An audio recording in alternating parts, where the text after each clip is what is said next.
Os olhos dela faiscavam ódio e Zé sentiu medo. Fazia muitos anos que não via uma pessoa como Teresa. Ela não se deixava amedrontar por nada. Coisa rara de se ver.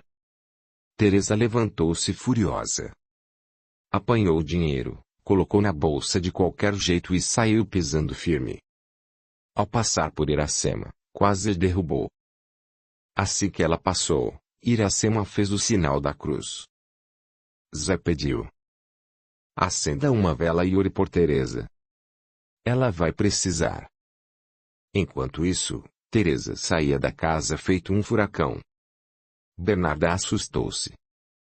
O que foi? Nada. Esse Zé é um embusteiro. Não serve mais para nós. O que aconteceu? Nada. Entre no carro. Vamos embora. Este lugar não me serve mais. De nada adiantou o pedido de Zé para que Teresa parasse com os pedidos de feitiço. Depois que saiu da casa dele, enfurecida, foi atrás de outro que fizesse trabalhos espirituais até melhor que Zé. Encontrou um cidadão disposto a perturbar a vida das pessoas, com auxílio, evidentemente, de entidades desequilibradas e perturbadas. Quando o carro partiu, levantando poeira, Iracema fez o sinal da cruz. Nunca gostara da maneira como o marido usava seus dons mediúnicos. 2 dias depois que ele adoecera, ela orou com fervor e teve a intuição de acender uma vela branca. Desde então, orava para todas as pessoas que se utilizaram dos serviços do Zé. Todo dia, havia mais de uma semana, Iracema repetia o ritual.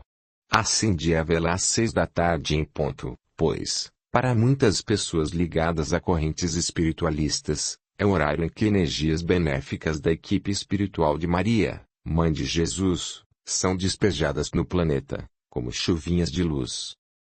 Iracema acreditava piamente que essa equipe se fazia presente nesse horário, com o intuito de fortalecer corações e arrancar do indivíduo sentimentos de raiva, ódio e incompreensão.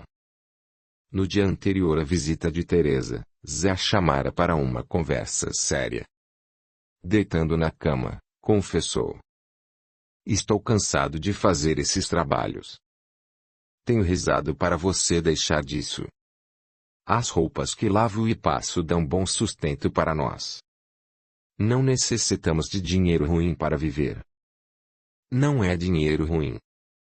Já que é para termos uma conversa séria, Iracema puxou a cadeira e sentou-se ao lado dele. Vou revelar que sempre admirei sua capacidade de comunicar-se com o além.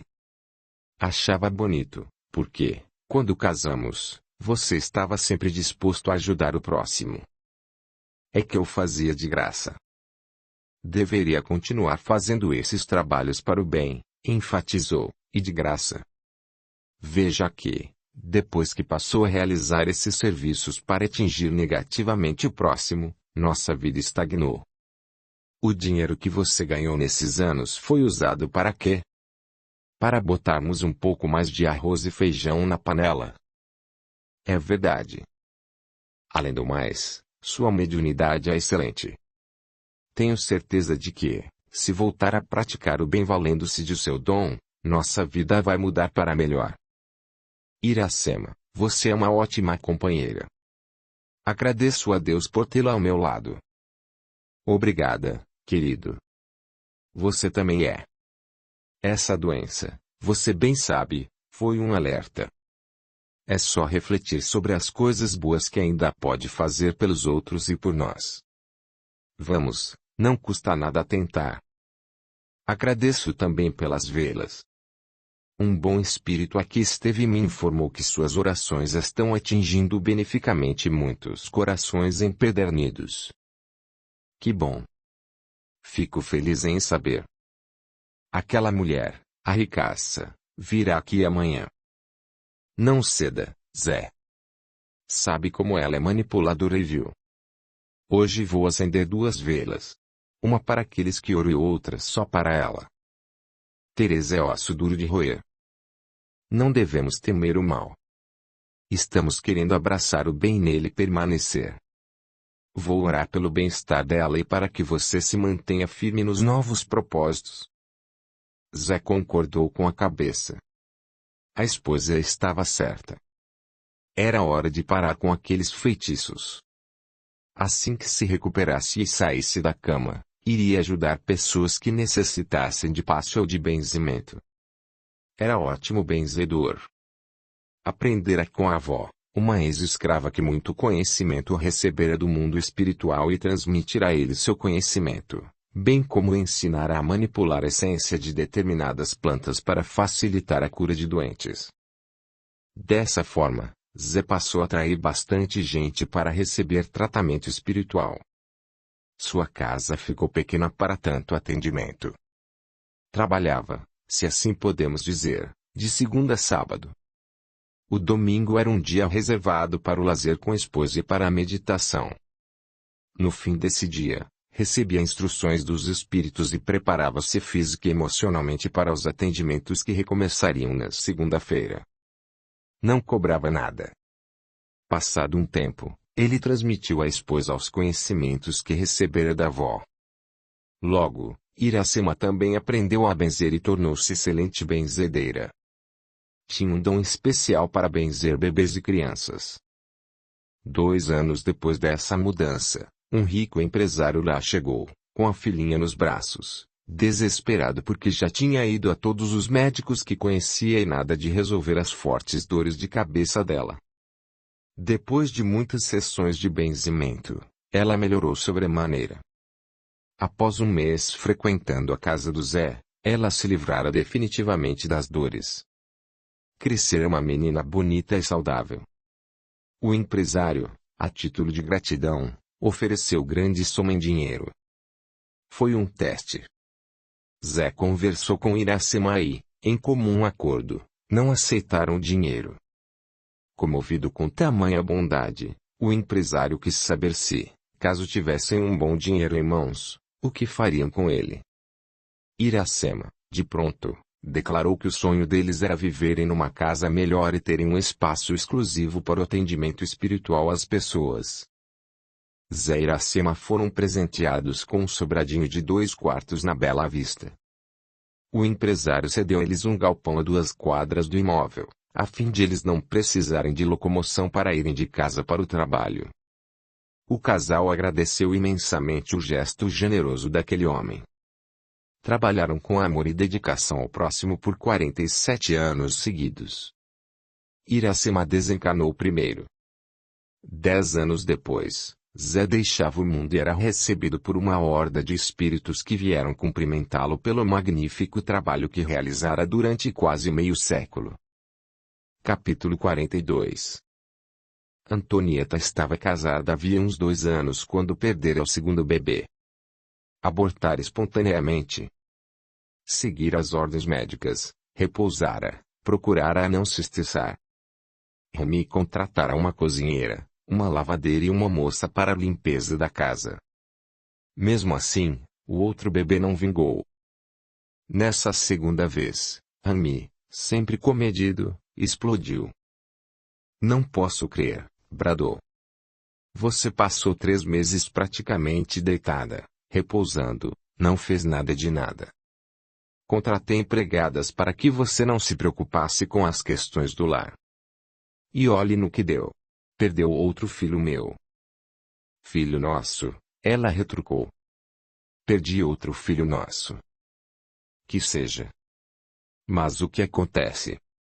Será que nem para teu filho você serve? O comentário atingiu profundamente seu coração. Antonieta sentiu-se a pior criatura do universo. Precisava de apoio e carinho do marido, afinal, ela perdera outro filho.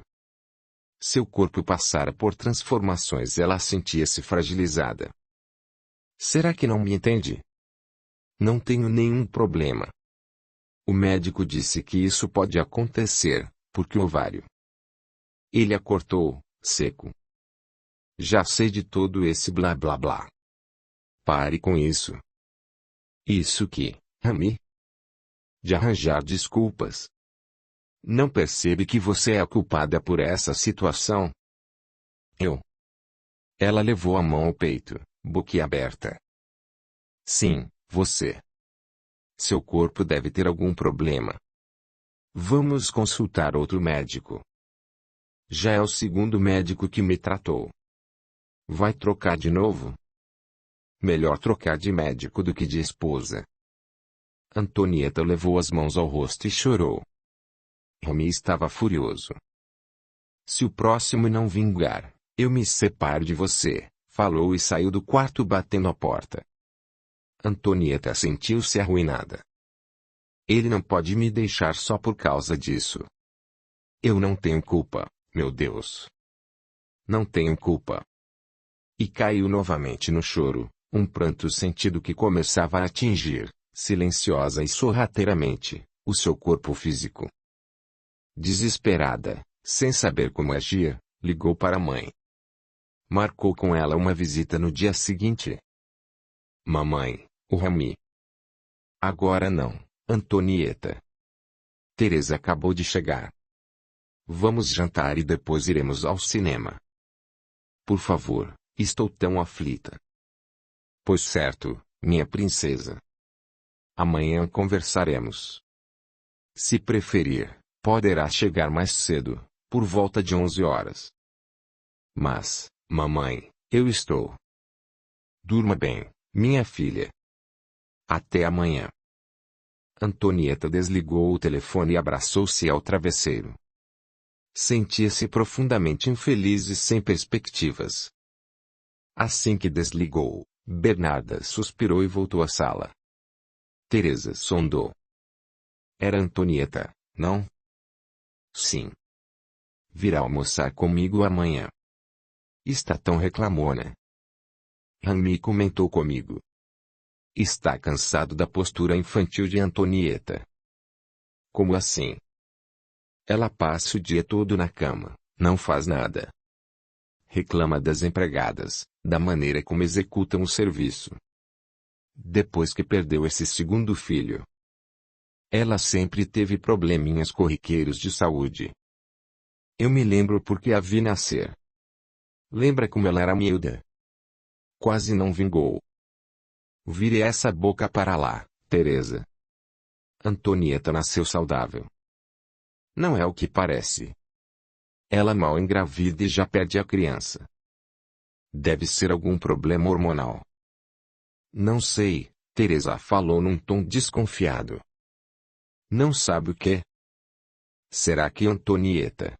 Não, melhor ficar quieta. Como assim, Teresa? Será que minha filha o quê? Deixe para lá. Vamos comer. Estou faminta. Não, senhora. Pode falar. Bem, ela ensaiou bem as palavras para dar veracidade à besteira que viria a seguir. Será que Antonieta não faz isso de propósito? Como assim?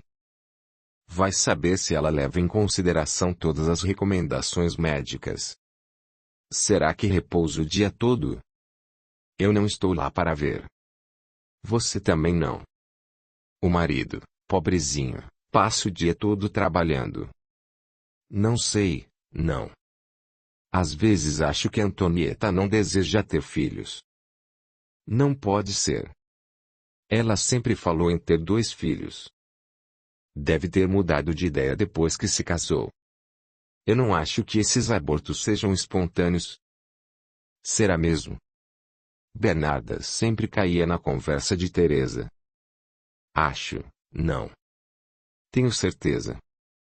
E seria bom mesmo receber Antonieta em casa e conversar de forma séria com ela. Não sei ao certo o que dizer. A verdade. Diga apenas a verdade. Confesso que anda desconfiada da maneira como ela leva a gravidez. Abra os olhos de sua filha, porque, se ela não der um filho ao Rami, ele vai pedir o desquite.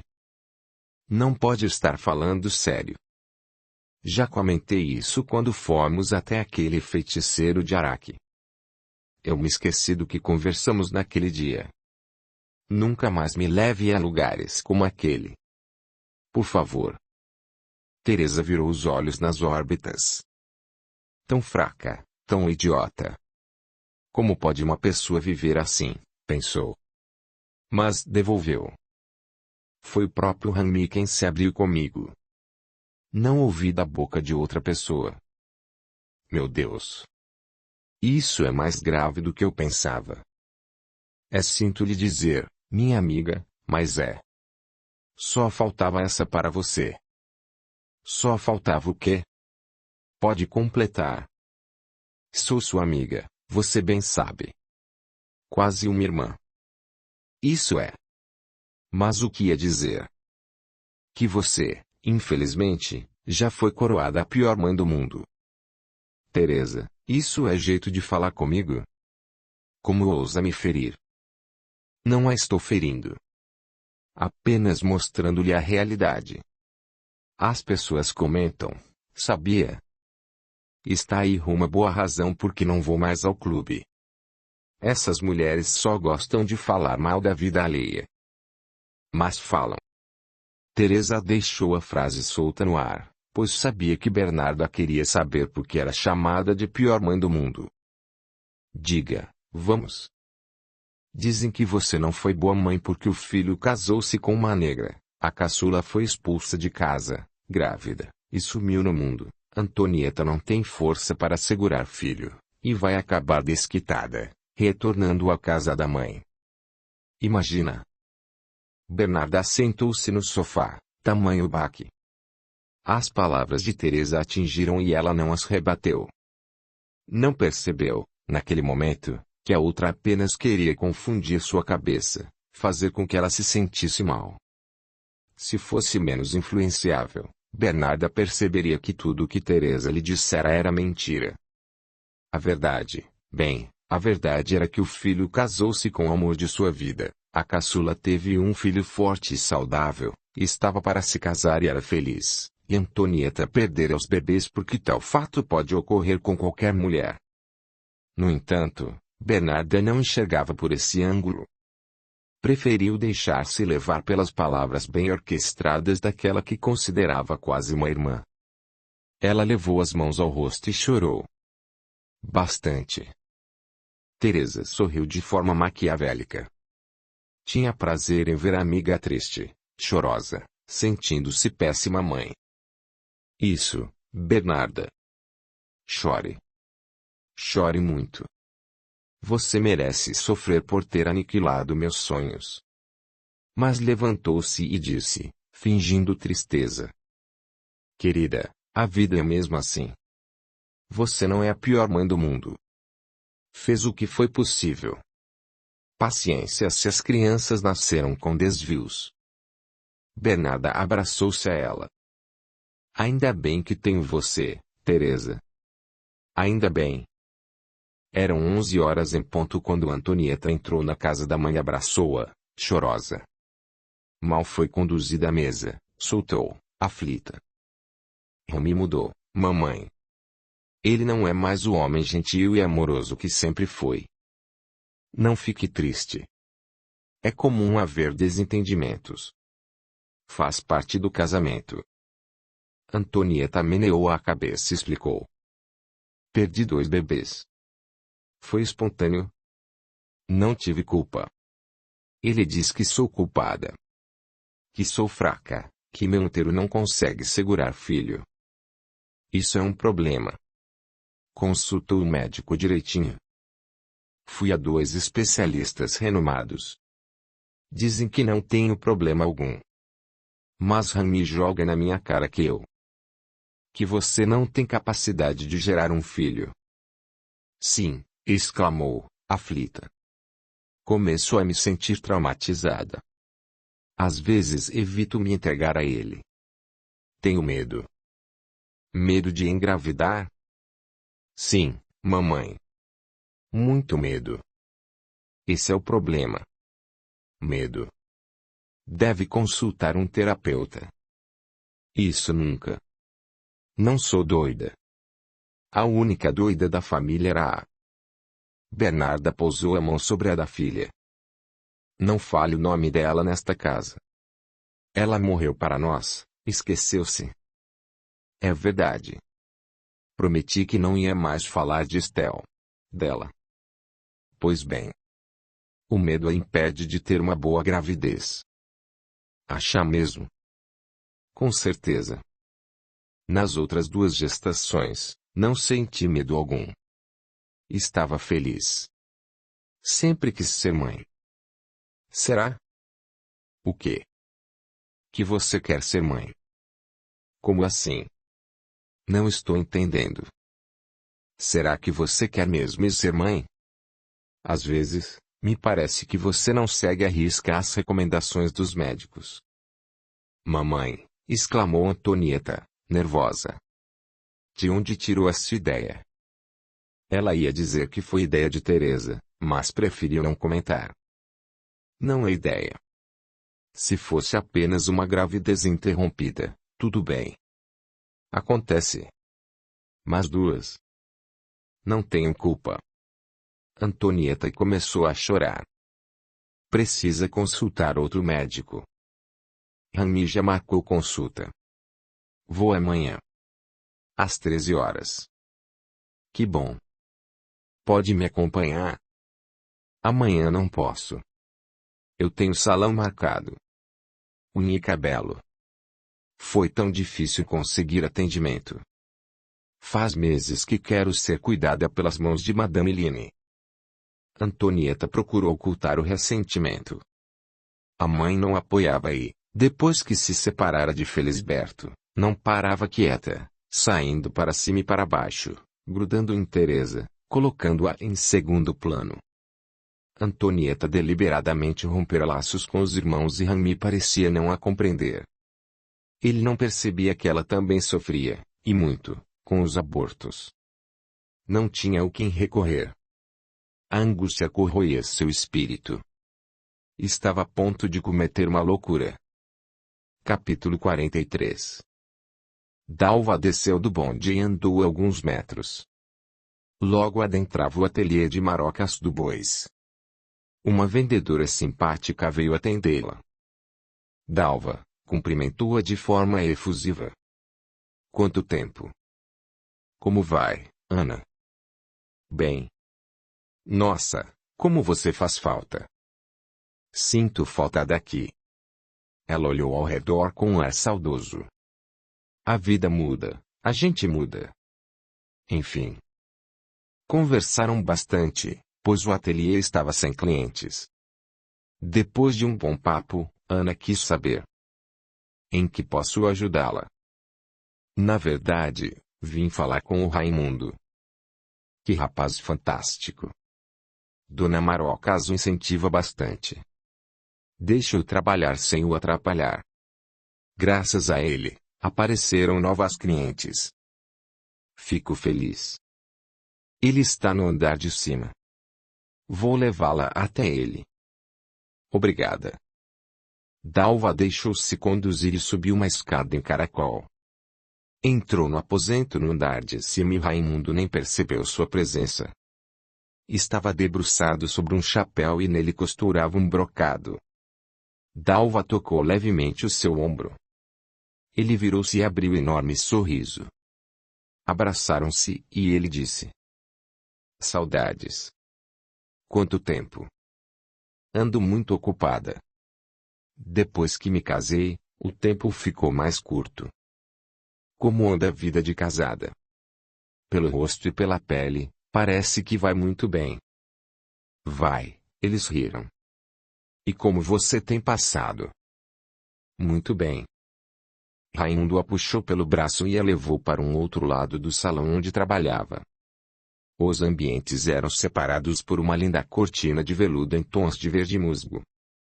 Ele afastou-as com delicadeza e disse, orgulhoso: Conheça a minha casa. É linda. Como ajeitou tudo isso? Dona Marocas me deu os móveis. Aqui há tudo de que preciso. Cama, poltrona, abajur, mesinha, armário para as roupas. Lá no canto, atrás daquele biombo, estão a pia e o fogão. Ali, apontou, é a porta que leva ao banheiro. E aquela outra, apontou de novo, é a do quintal. Ele a conduziu até lá. Abriu a porta e Dalva deslumbrou-se com as plantas e flores, Isso é maravilhoso. Um canto com plantas e flores. Parece um pedacinho do céu. E é. Venho para cá para reciclar os conceitos aplicados ao trabalho, ter novas ideias. Vi uma matéria sua na revista. E está ficando famoso. Você faz parte de tudo isso. Sem você. Ela levou o dedo à boca dele. Sem o seu talento isso não ocorreria. Ele aqueceu e ela indagou. E sua família? Como andam os seus? Estão muito bem. Juntei um dinheiro nesses poucos anos. Comprei uma casinha para eles no Jaçanã. Estou pagando as prestações, mas um dia ela será só nossa. Que coisa boa. Pena que esse cantinho logo não será mais meu. Por quê? Ela preocupou-se. Houve algum atrito entre você e Dona Marocas? Não. Ela tem sido ótima patroa. Dona Marocas me dá liberdade para eu fazer os moldes e confeccionar as peças do meu jeito. Vez ou outra, ela sugere coisas. E sempre acerta. Ela tem um bom olho. Percebe os detalhes que podem enriquecer ou empobrecer uma peça. Ué, se anda tudo bem, por que vai deixar o cantinho? Está tão bonitinho. Uma cliente me propôs sociedade. Ter o meu próprio ateliê e minha loja. Isso é maravilhoso. É, Dalva. Isso é maravilhoso. Abraçaram-se e Dalva ficou ali a terra imundo finalizar mais um de seus lindíssimos chapéus. Eles ainda se encontrariam durante mais alguns anos. A vinda dos filhos fez com que Dalva espaçasse as visitas, mas sempre se telefonavam para conversar. Raimundo fora convidado para ser padrinho de um dos filhos dela. Os anos correram e, 10 anos depois desse encontro no ateliê, Raimundo foi surpreendido por nobre e irrecusável convite. A estilista Coco Chanel encantara-se com os modelos por ele produzidos e lhe fizera proposta para trabalhar com ela em seu ateliê, em Paris. Raimundo despediu-se dos amigos e parentes e, com um friozinho na barriga, pegou o avião para a Cidade Luz. Ele adorava seu ofício e raramente aparecia em eventos ou se deixava fotografar. Apaixonou-se por uma argelina, casaram-se e tiveram 3 filhos, 7 netos e uma bisneta, que Raimundo teve a grata satisfação de poder pegar no colo. Morreria no dia seguinte, aos 101 anos de idade. Capítulo 44. Rami e Antonieta almoçavam na casa do pai dele.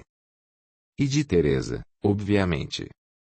Conversavam amenidades, quando Teresa, de propósito, perguntou: quando pretende engravidar de novo, Antonieta? Rami encarou a esposa com cara de poucos amigos e voltou a atenção para a comida. Samir comentava quanto ficaria feliz em ter um neto. Antonieta, sentindo o corpo tremer, limpou os lábios com guardanapo e disse, insegura: estamos tentando. Já faz mais de um ano que perdeu seu segundo bebê. Não acha que logo vai ficar tarde para engravidar de novo? Ela mal completou 26 anos. Não é, Antonieta? Sondou Samir, sempre alegre. Sim. Ainda há tempo, respondeu Rami, de olho na comida. Teresa percebeu o desconforto e ia lançar nova pergunta constrangedora, mas Antonieta levantou-se de maneira rápida e saiu correndo, sentindo forte enjoo. Todos se entreolharam, surpresos. Só pode estar grávida. Vamos ao terceiro aborto, pobrezinha, pensou Teresa, mas disse: isso está me cheirando a gravidez. Rami empurrou o prato para frente e levantou, eufórico. Antonieta está grávida. Corra até o banheiro, meu filho, Samir o encorajou. Rami saiu correndo até o banheiro. Teresa meneou a cabeça para os lados. Eu tenho pena do meu enteado. Por quê? Ele sofreu tanto na vida. Não é justo Rami passar por esse nervosismo. Ele merece ser pai. Tem razão. Samir pousou a mão dele sobre a dela. Ele sofreu muito. Merece ser pai e ser feliz. Durante o decorrer da história, muito pouco escrevemos sobre Rami. Apenas informamos que ele era um rapaz rico e apaixonado por Antonieta. De fato, ele era tudo isso. Entretanto, até o momento, sua vida fora marcada por muitos altos e baixos. Para início de conversa, o parto de Rami foi complicadíssimo. Durou muito tempo e, depois de exaustivas horas presa à cama para dar à luz, a mãe não resistiu e faleceu, sem ao menos conhecer o filho. Samir casara-se tarde e, ao perder a esposa, com um recém-nascido no colo, desesperou-se. Uma prima distante foi convidada a morar na casa dele com a função de cuidar do menino. Raja era viúva e não tivera filhos. Segundo a família, era uma mulher seca. Ela não era muito simpática e era mulher de pouca paciência. Criara Rami com muitas agressões físicas e psicológicas. Samir nada percebia, pois trabalhava muito. Só parava em casa para comer, banhar-se e dormir. Mal dava atenção ao filho. Certo dia, Raja esbofeteou o menino bem no momento em que Samir chegava a casa. Discutiram e ele, delicadamente, convidou Raja a ir embora. Nessa época, Rami contava 7 anos de idade. Samir não teve alternativa e o matriculou num colégio interno. Dali a 5 anos, conheceu Teresa e por ela se encantou. Casaram-se e na sequência Samir herdou uma grande soma em dinheiro de um tio solteiro. Teresa o manipulou a ponto de ele ceder e, em vez de usar o dinheiro para expandir os negócios, fez Samir comprar o terreno de uma família que falir e exigiu a construção de um palacete no terreno cravado no meio da Avenida Paulista. A contragosto, ela acolheu o enteado.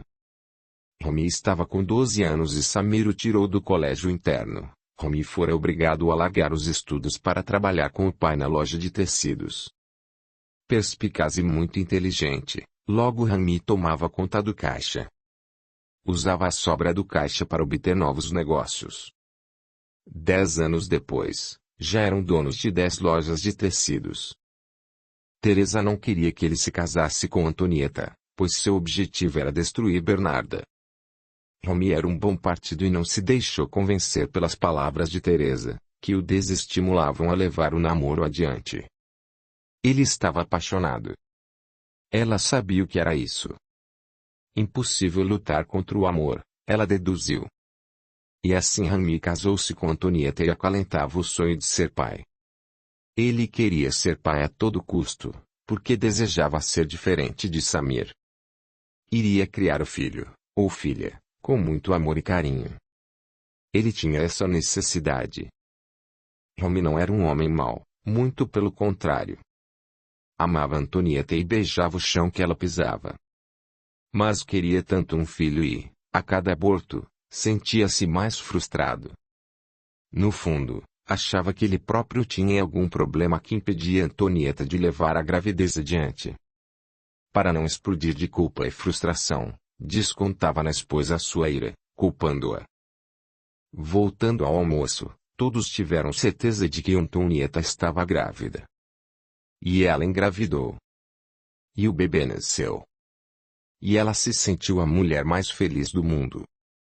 No hospital, Rami urrava de felicidade. Meu filho nasceu, gritava a plenos pulmões. Meu filho. A alegria dele, lamentavelmente, não duraria por muito tempo. O pequeno Abdul demorou para engatinhar e, quando começou a falar, as palavras saíam enroladas. Podemos considerar que o filho de Antonieta e Rami nascerá com desenvolvimento mental inferior à maioria das crianças. Naquele tempo, havia poucos estudos sobre crianças com algum tipo de deficiência. A história, infelizmente, apresentou formas diversas de dirigirmos o olhar para pessoas com deficiência. Misticismo, bruxaria, pecado, abandono, extermínio, piedade, exclusão.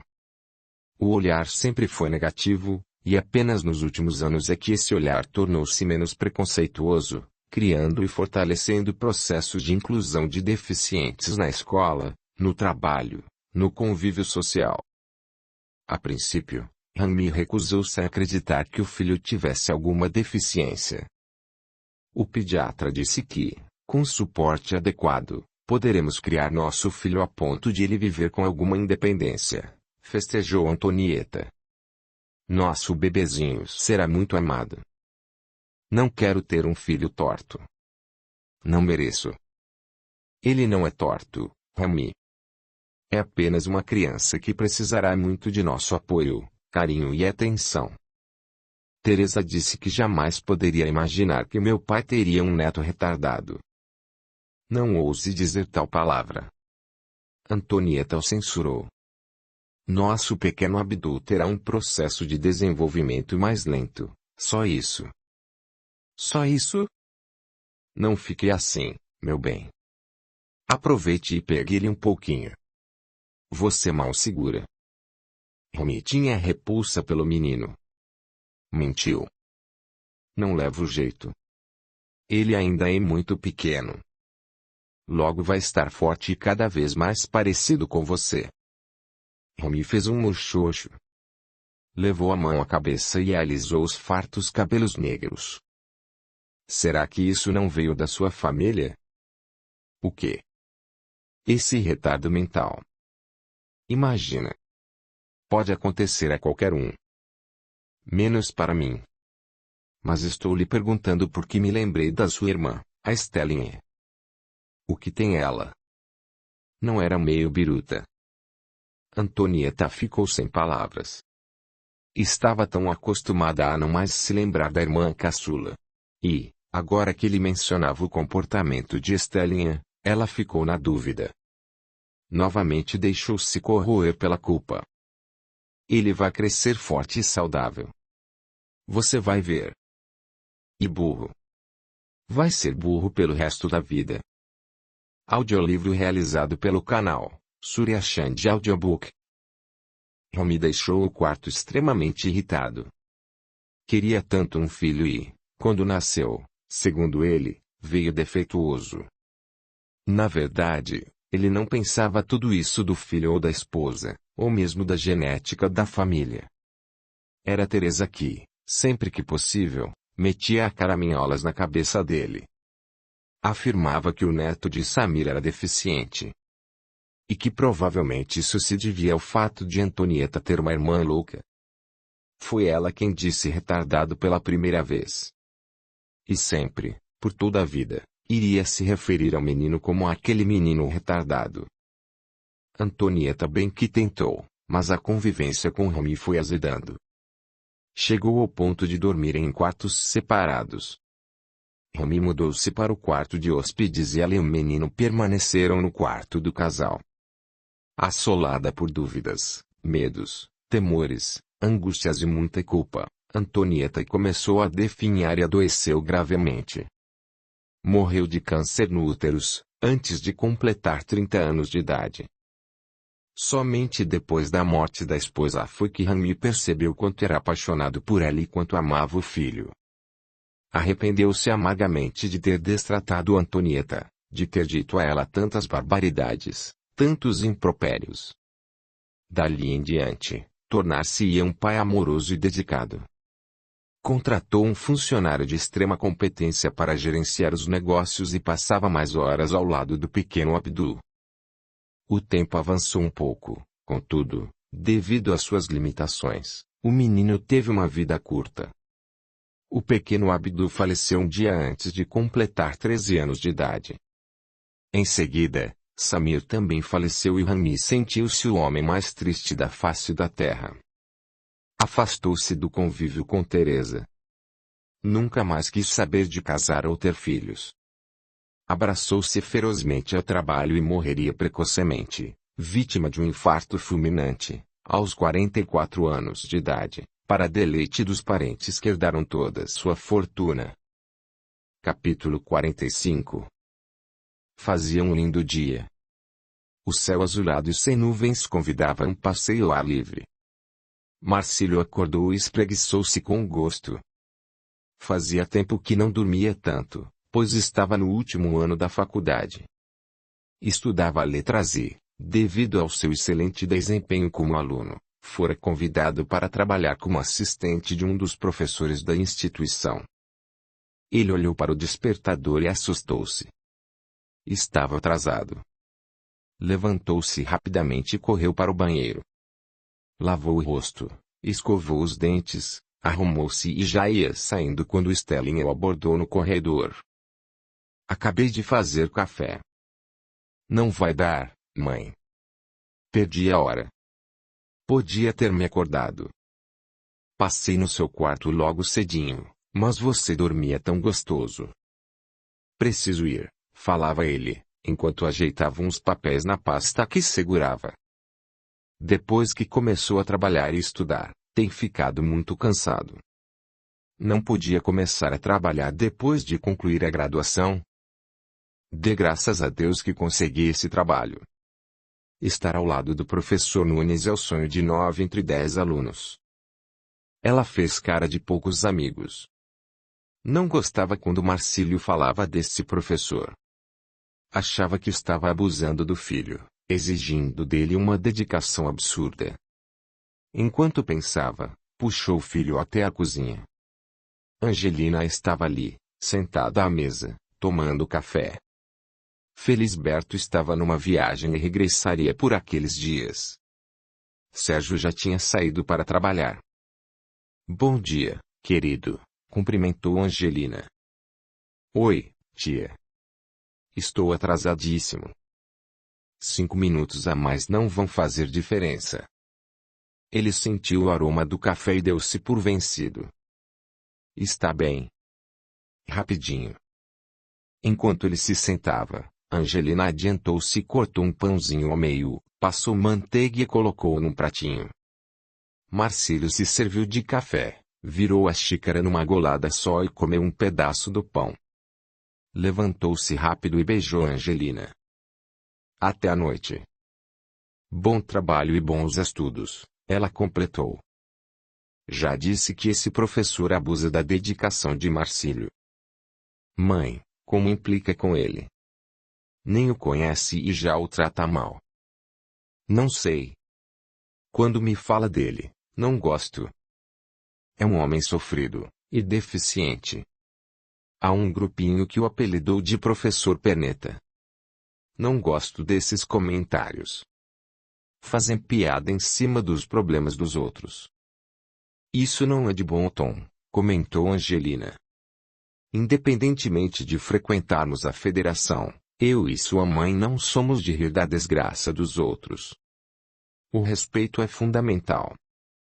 Também acho, ele ajuntou. Por isso me dou bem com o professor. Chamaram-me de puxa-saco, porque muitos se candidataram para a seleção de estágio. Passei na entrevista porque meu artigo foi muito bem escrito e porque nunca fiz comentários depreciativos sobre as condições físicas do professor. Deve ser difícil conviver com deficiências, disse Angelina, reflexiva. Não é fácil. Marcílio beijou a mãe e saiu, carregando sua pasta. Estelinha fechou a porta e voltou para a cozinha. Você implica com esse professor desde que Marcílio passou a falar dele? Não sei, tia.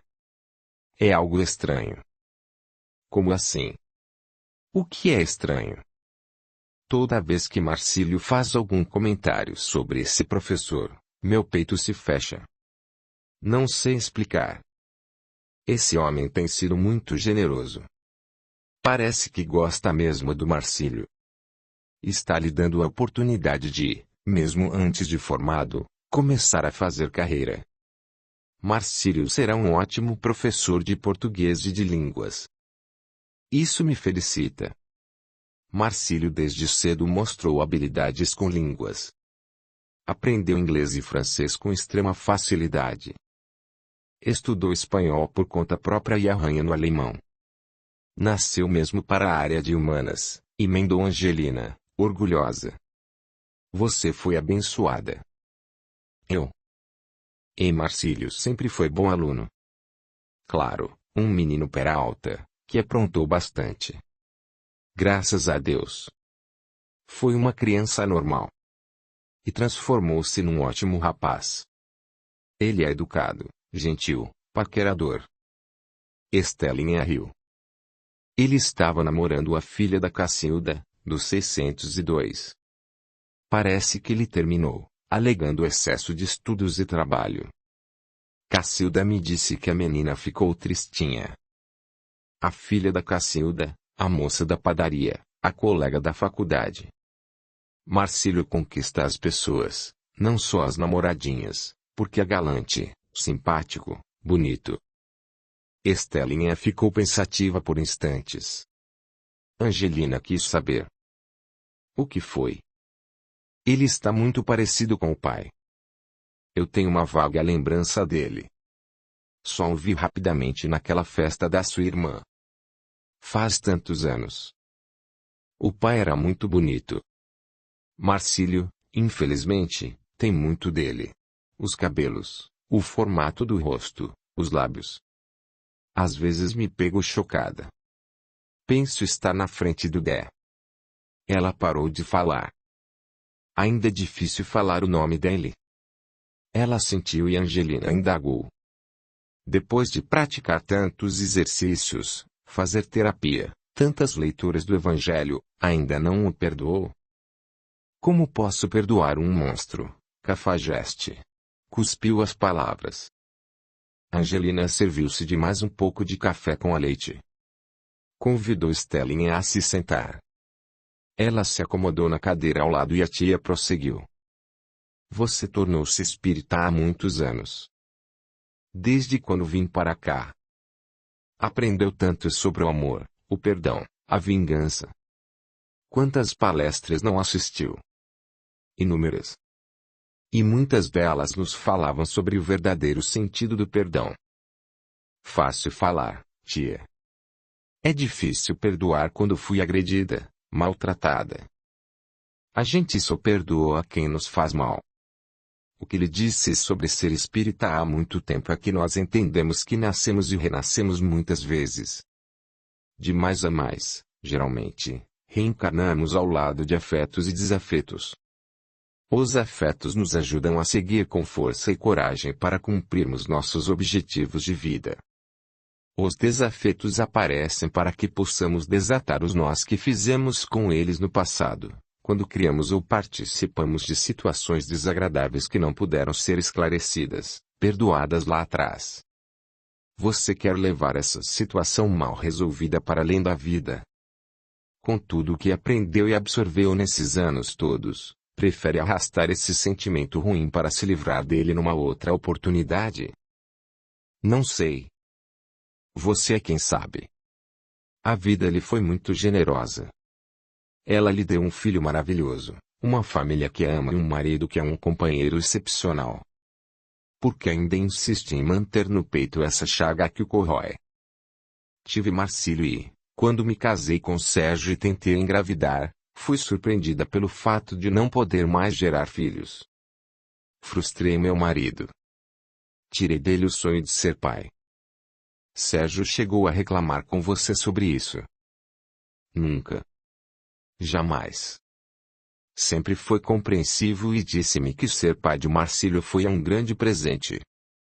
Então, por que se culpa? Ela não respondeu. Angelina prosseguiu.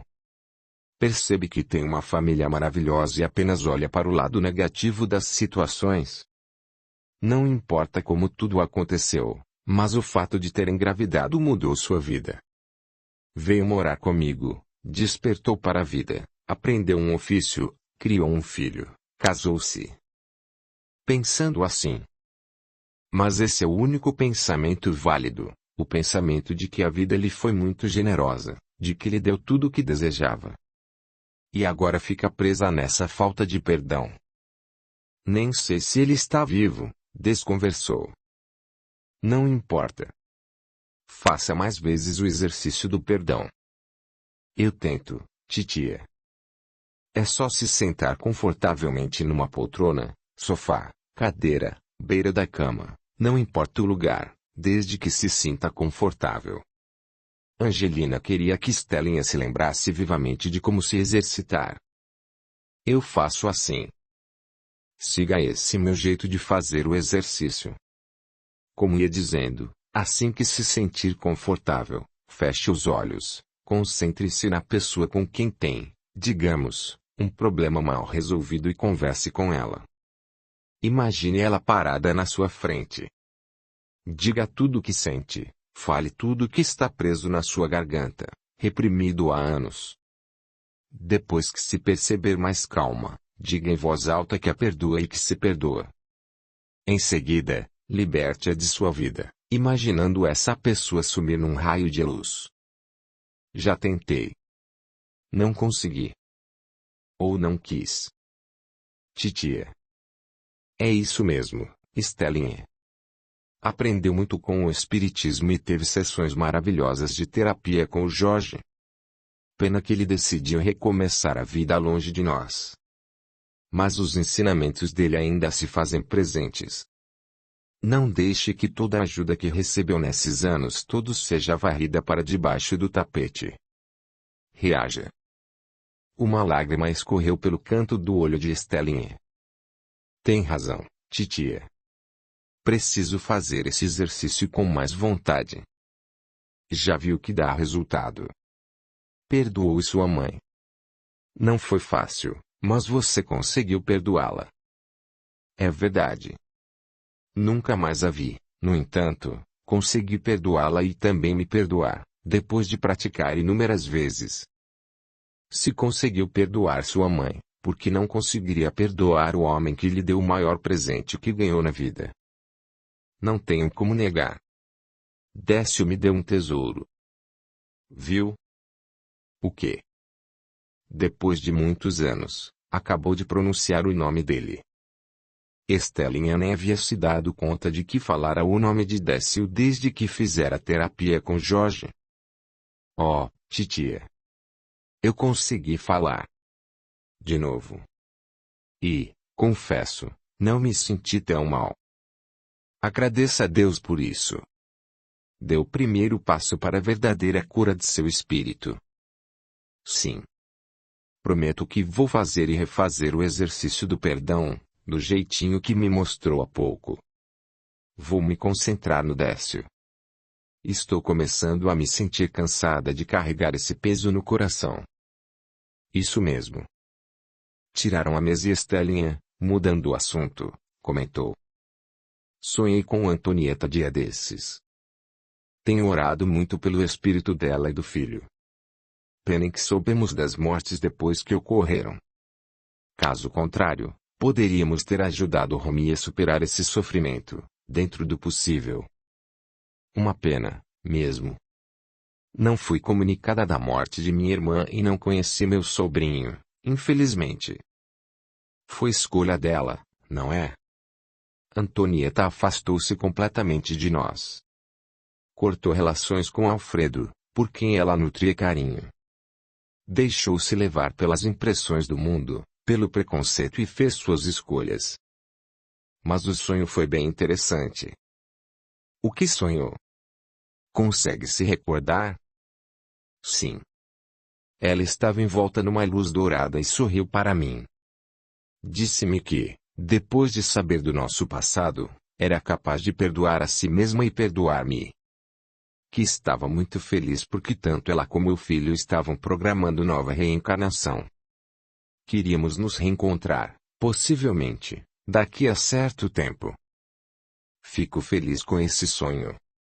Sinal de que ela, muito provavelmente, está sendo preparada para nova jornada no planeta. Bom que o espírito de Antonieta esteja lúcido e aparentemente feliz. Chegou a ver o filho? Não. Somente ela. Mas falou do menino com tanto amor. Lembro-me de que, quando fui abraçá-la, despertei. Acordei com leve sensação de bem-estar. Hoje é dia de irmos à federação. Podemos colocar o nome dela e do seu sobrinho na caixinha de orações. Excelente ideia, tia. Também podemos orar para Rami. Ele deve estar bem abatido. Sinto muito triste. De fato, Rami estava muito triste. A morte dele seria comunicada a elas dali a um ano. Capítulo 46. Marcílio caminhou a passos firmes até a entrada da Universidade do Estado da Guanabara, UIG, atual UERJ, e cumprimentou o porteiro. Caminhou até a sala do professor Nunes. Bateu e ouviu um "pode entrar". Abriu a porta e o professor estava sentado, analisando uns papéis. Marcílio já foi se desculpando. Não sei o que me deu, professor. Acabei perdendo a hora. Que bom, ele respondeu. Sinal de que precisava de descanso. Soube que tem saído muito tarde da universidade. Como estou no finalzinho do curso, há mais trabalhos para entregar. Chego para trabalhar além do horário previsto e não quero acumular nada, justificou. Eu não exijo de você nada além do que já tem feito. Não precisa se matar para me entregar tudo no prazo. Eu o contratei para que experimentasse a rotina de trabalho dentro de uma instituição de ensino. Fiz isso porque senti que tem potencial para fazer carreira no mundo acadêmico. Portanto, precisa apreciar o fim do curso e o trabalho. Caso contrário, de nada adianta se sacrificar, cansar-se sobremaneira. Você é jovem e deve ter prazer naquilo que faz. Eu tenho. Juro para o Senhor que amo passar o dia todo na faculdade. Este é o meu mundo, disse, enquanto lançava um olhar perscrutador pela sala. Que bom, meu rapaz.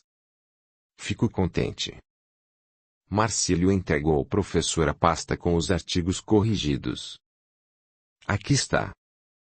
Obrigado. O professor olhou os papéis e sondou. Depois que terminar a última aula, passe aqui, vamos almoçar. Estou atrasado com o meu trabalho sobre estudos da linguagem. Um almoço não vai atrapalhar em nada. O senhor tem razão. Faz tempo que não saímos para almoçar. A cantina. Nunes o cortou. Não. Vamos almoçar num restaurante aqui perto. Preciso sair um pouco e arejar a cabeça. Gostaria da sua companhia para jogar conversa fora. Combinado. Passarei aqui, ele consultou o relógio, por volta da 1 da tarde. Perfeito. Estarei aqui esperando você. Boa aula. Marcílio sorriu e deixou a sala. Gostava do professor Nunes. Conheceram no segundo ano do curso, nas aulas de francês. Logo a amizade entre os dois brotou espontânea. Agora, no último ano, devido à sua competência, Nunes convidara Marcílio para estagiar em seu gabinete. Era o passaporte que auxiliaria Marcílio a ingressar no mundo acadêmico. Estava contente em poder ajudar um aluno tão competente por quem nutria nobre sentimento. Marcílio retornou à sala por volta da 1 da tarde. Nunes estava de pé, apoiado nas muletas. Ele quis ajudar o professor e recebeu uma negativa.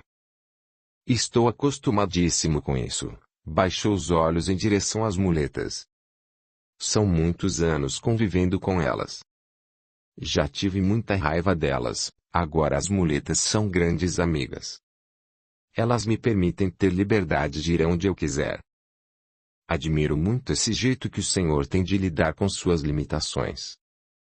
Eu achava mesmo que era limitado. Senti muita raiva quando soube que ficaria sem uma perna. A perda da visão não me causou tanto sofrimento. Um olho compensa a falta do outro. E ser chamado de professor perneta também não me aborrece, de modo algum. Tal comentário é extremamente deselegante, professor. Não ligo. Não tem ideia de quantas piadinhas tenho escutado desde que fiquei assim. Já não me machucam mais. Aprendi com um grande amigo, Sérgio. É o nome do meu pai. Que interessante. O senhor então tem um bom amigo. Pena que não nos encontramos mais. Faz muitos anos que não o vejo. Ele se casou e os encontros foram se espaçando. Tenho saudades de nossas conversas. Por que não o procura? Boa ideia. Preciso saber se ainda mora no mesmo lugar. Foram caminhando e Nunes tinha a mesma boa habilidade em manipular as muletas. Tomaram um táxi e pararam diante do restaurante. Acomodaram-se e a conversa prosseguiu. Nunca me falou muito de sua vida, comentou Nunes. Minha mãe morava em São Paulo. Veio morar com uma tia e depois eu nasci. Alguns anos depois, ela conheceu o homem que hoje chamo de pai. Nossa relação é muito boa. Então você não conhece seu pai verdadeiro? O biológico? Não.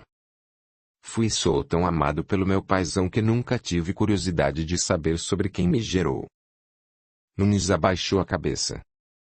Lembrou-se de que hoje, se soubesse do filho, se é que ela tiver o bebê, teria a mesma idade de Marcílio. O senhor ficou triste, de repente. Não é nada. É que me recordei do passado. Tem coisas das quais me arrependo, sabe? Como o quê? Marcílio quis saber. Nesse momento, o garçom aproximou-se e veio anotar os pratos. Eu vou querer esse aqui, Nunes apontou para um prato no cardápio. Excelente escolha, senhor. E seu filho? Perguntou, mirando Marcílio. Ele não é meu filho, riu Nunes. Desculpe-me. É que o rapaz é uma cópia do senhor, só que mais moço. São muito parecidos. Ele anotou o nome do prato de Marcílio e afastou-se. Nunes observou Marcílio atentamente. Não é que o rapaz se assemelhava muito a ele quando jovem. Por que me olha dessa forma? Incomodou-se Marcílio. Nada. É que o garçom fez o comentário e estava olhando para o seu rosto. Marcílio também o observou e disse de forma engraçada. Veja como são as influências. Foi só o garçom fazer o comentário e estamos aqui, um encarando o outro, para ver se temos traços parecidos. Quer saber? Acho você parecido comigo quando jovem. É mesmo? Marcílio riu-se. Nunes tirou a carteira do paletó e, na sequência, dela tirou uma fotografia. Entregou a Marcílio. Veja. Esse sou eu muitos anos atrás, antes do acidente. Marcílio tomou a foto e, ao vê-la, espantou-se. Era muito parecido com aquele jovem da foto. Bem, olhando essa foto, parece que sou eu. Que engraçado. Deveras interessante. Nunes guardou a foto na carteira. Marcílio quis saber. O senhor não teve filhos? Os olhos de Nunes entristeceram. Ele meneou a cabeça para os lados. Fui muito irresponsável no passado. Era o tipo do garoto rebelde, aprontava muito. Não tinha consciência das bobagens que fazia. Interessante o senhor dizer isso. Vendo na sala de aula ou trabalhando ao seu lado, jamais imaginaria que tivesse tido esse tipo de comportamento. É tão competente no trabalho, tão educado. É um dos professores mais benquistos. Ele sorriu. Eu sei. Mudei muito ao longo dos anos. O acidente me transformou em outro homem, que passou a valorizar as pequenas coisas da vida. Fui muito imprudente, engravidei mocinhas na juventude. Nunes passou a relatar a vida que tivera. Contou tudo a Marcílio, inclusive a abordagem que fizera a Estelinha, sem revelar-lhe o nome. Marcílio se surpreendeu muito mais ao saber que aquele homem à sua frente tivera uma vida cheia de infortúnios. O melhor a fazer é perdoar. Como assim? O senhor deve perdoar essas pessoas e se perdoar. Nem sei mais onde estão essas pessoas. Nem sei se estão vivas ou não. Não importa, sentenciou Marcílio. Não? Não, professor. Minha tia espírita me ensinou um ótimo exercício sobre o perdão. Precisei dele quando era adolescente. Eu me revoltei porque queria conhecer minha avó materna. O que aconteceu? Aos 14 anos, tive vontade de conhecê-la. Minha mãe a princípio não gostou da ideia, mas depois, percebendo que era um desejo meu, achou por bem facilitar o encontro. Ligou para a casa da minha avó e ela não quis falar com minha mãe nem comigo. Aquilo me entristeceu sobremaneira. Foi quando aprendi a fazer o exercício do perdão, mesmo sem nunca ter tido contato com ela. Pode me ensinar a fazer esse exercício? Pois não. Claro. É fácil de executar, mas requer muita vontade para se livrar desse sentimento ruim. Quando não perdoamos quem nos feriu ou não nos perdoamos, tornamo-nos muito tristes. A vida torna-se pesada. Por isso eu acredito que, para se ter uma boa vida, é importantíssimo aprendermos a praticar o perdão. Os pratos chegaram e o almoço transcorreu com muita conversa. Ambos falaram muito de suas vidas, mas sem tocarem em nomes. Quando já estavam de volta à universidade, o professor agradeceu o encontro. Foi muito bom sair um pouco. A sua companhia é extremamente agradável. Digo-o mesmo, professor. O senhor também é ótima companhia. Pode apostar que tem em mim, além de mestre, um amigo. Ele estendeu a mão para Marcílio. Amigos. Marcílio respondeu. Amigos. Por favor. Não me chame mais de professor Nunes. Pode me chamar de Décio. Sim, professor. Eles riram e Marcílio finalizou. Sim, Décio. Ele saiu para ir à secretaria resolver algumas questões do fim do curso e Décio acomodou-se na cadeira. Ficou pensativo por um bom tempo. Se tivesse a chance de conhecer seu filho, e se ele estivesse vivo, gostaria que fosse como Marcílio. Afeiçoara-se ao rapaz. Sentia-se muito bem ao lado desse aluno. Desde o primeiro dia que o vira na sala de aula, Décio acreditou que estava se apaixonando pelo moço. Podia até ser. Embora fosse educado e jamais permitira uma abordagem dessas, intimamente havia se interessado por alunas e alunos. Era normal. Ele havia mudado o comportamento, não era mais companheiro de esbórnia e sua condição, muitas vezes, espantava as pessoas. Continuava bonito. Os cabelos levemente grisalhos e o uso de óculos lhe conferiam charme à parte. Ele fizera uma escolha. Não quis mais se relacionar intimamente com ninguém. Preferiu dedicar-se única e exclusivamente à carreira de professor. E o convívio mostrou que lhe nutria por Marcílio outro sentimento, o de pai, e surpreendeu-se ao pensar assim. Nunca experimentara a paternidade, aliás, desprezara-a inúmeras vezes. Agora, sentia uma vontade louca de ter sido pai. Às vezes, pegava-se se lembrando de Estelinha. Arrependia-se amargamente da maneira como a tratara. Fora um calhorda, cafajeste. Reconhecia que fora um pulha. Se soubesse onde ela estava, arriscaria pedir-lhe perdão. Até que tentou. Pouco antes de a mãe falecer, pediu a ela que tentasse descobrir o paradeiro de Estelinha. E Yolanda não se interessou muito. Fez uma pergunta aqui e outra ali. Conversou com Bernarda, mas ela não quis comentar sobre Estelinha. Vencido, sentindo-se impotente, Décio pensou em pedir ajuda a Sérgio. Mas ele havia se casado com uma moça que se chamava Maria Estela. Grande coincidência. Será? Décio moveu a cabeça para os lados e espantou os pensamentos com a mão. Isso que estou pensando seria loucura. Nem em filme algo assim poderia acontecer. Ele falou e voltou a atenção ao trabalho. No entanto, no decorrer do expediente, o comentário do garçom não saía de seu pensamento. Décio tentava afastar aquela ideia.